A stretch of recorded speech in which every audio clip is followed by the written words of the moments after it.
పొరుగు వారి పాపాన్ని చూడొద్దండి. వాళ్ళ క్రియలు వాళ్ళే, వదిలేసేయాలి అంతే.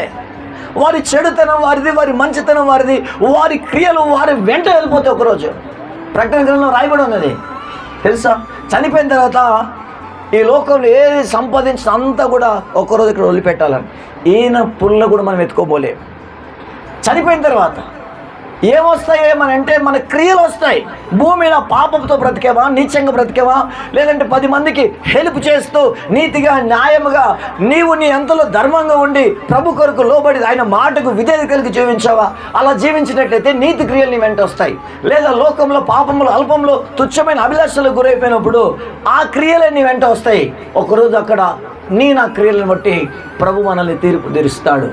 ఆ తీర్పులో తరాజు ఇలా పెట్టి దేవుడు మనల్ని జోకినప్పుడు పాపంలో ఎక్కువ, దేవుళ్ళు ఎక్కువ ఉన్నామా, లోకంలో ఎక్కువ ఉన్నామా, ఆ తరాజులో అర్థమైపోతూ ఉంటుంది.